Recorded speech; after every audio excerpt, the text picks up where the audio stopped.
Cool. Fred, firstly, congratulations on the relay medal last night. How do you reflect on the 2023 World Championships? So we got I feel like this World Championship been a blessing. It showed me what I need to work on and what steps I need to perform better for 2024. And having the relay gold medal from these championships is a blessing. So it's just like I know what I got to do to get where I'm trying to go for next year.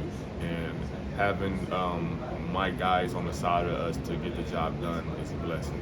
What was the mindset going into that relay race? Because you know the US kind of Jamaica rivalry, but then the Italians are always going to be really good with Marcel and those guys as well. It was all about getting the job done. We know we got fast people, but can we get to stick around?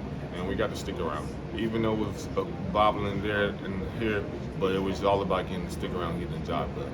And the US dynamic, we were just chatting about, Shaqiri and Christian there kind of at the end. Like the team dynamic seems really good, both the girls and the guys. You're all sticking together, taking photos with each other at the end. Really good. It's all at the end of the day, when you represent USA, is always a blessing, and I feel like everybody always got that dynamic when it comes to relay. And USA baby. And I've got to mention about the golden spikes. What was the thinking behind that? Because obviously the connotations with MJ in the 1990s and what that did, you're wearing them, and I think people can make their own judgment about that kind of. Well, my coach and the shoe guys talked, and they said it was going to be a good idea, and that would happen, and they got it done. And I was about to say, have you had any comments about them on social media? I love them. I haven't looked at social media about the spikes and stuff, but I love the golden spikes. It's just put a statement down. I was about to say, you talk about the mindset in ASICS, sound body, sound mind, the mental side, as we know, is as important as the physical side. What was the mentality kind of coming into these World Championships? My mentality is always win and get the double goal, and happen this time. But like I told you before, I know the small things, what I got to do to prepare for the bigger goal of be the Olympic champ. I was about to say, the learning curve that you mentioned, the Olympics in Paris next year. Obviously, when you're looking at perspective, how are you going to see that after these championships? I know what I did this year, and I know what I can do better. So it's just simple. Just do all the small things right, and have everything organized, from my diet plan to the weight room to the track side of things. Yeah, and I'd love to chat about certainly what you do off the track as well. So I know we did an interview recently, a magazine interview with you, and you mentioned about the farming and the gardening, how that's a very therapeutic way, I guess, for you to get yourself out of track.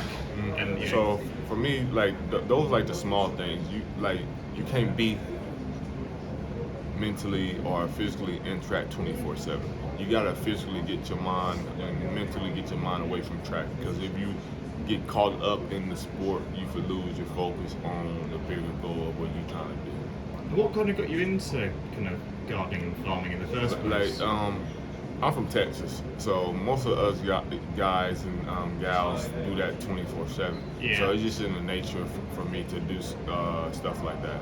I'm right in saying you've got a Kerley Ranch now, yes, in West Texas. Nice. How did that come about? Well, I always thought I would have some land, but 132 acres is different. So it's just I always knew I was gonna have some land.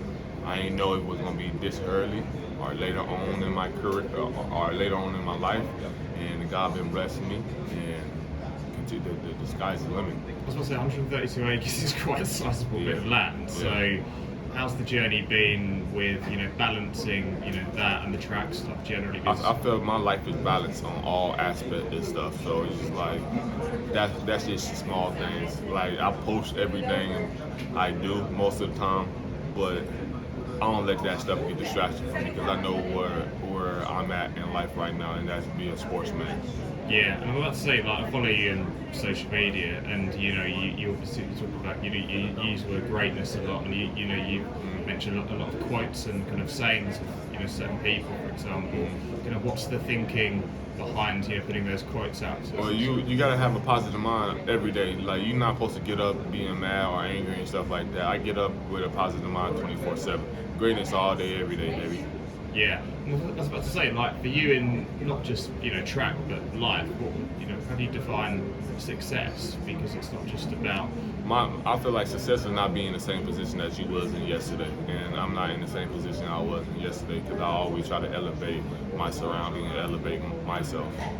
Nice. And finishing off then, Fred, just thinking about what you've done in your career so far, when you were kind of a kid, kind of growing up, and the dreams that you had, wanting to get into track, how do you think about what you've done so far? Because it's pretty mad. If you ask me, 18-year-old Fred, I know for a fact I was not going to do track. So, but if you ask a 21-year-old Fred, track was the best decision I made at the age of 18, and I feel like learning from 21 to 28 right now is just like you came far, but the journey's not over with. Yeah. You just keep on working. You know what got you here, but you can even work better each and every day because just like you have been, you can take it away. Can I ask what kind of got you into track in the first place? Well, track. I have my coach / uncle. He was a military cat, and he said you can be great in sport, but I'm from Texas, so football, basketball, baseball, all the general sports in America, I thought those would be my ticket. And obviously, he said, like God said otherwise, like track was my ticket to give me a scholarship and all that stuff to school. And the level of success I've been as far as young in the sport have been amazing. And I know I'm young in the sport, but I know I still got to work to get where I'm really trying to go. I'm about to say last two for me then. What's your motivation of tracking? The music, kind of that kind of stuff? Do you listen to? Well, I actually listen to all type of music. I got been listening to a lot of Rob Wade, and a lot of Miami rappers and stuff nowadays. Oh, nice. And final point for me, what you've done in your career so far is pretty incredible. I think everyone knows that your ceiling is incredibly high as well. What message would you have for any kind of young kid out there, kind of growing up who wants to get into track? Well, keep on working. If you want to do track, you gotta have the work ethic because nothing given. Like, you probably won't see it right away, but over time and having the patience to move forward, you will see it over time.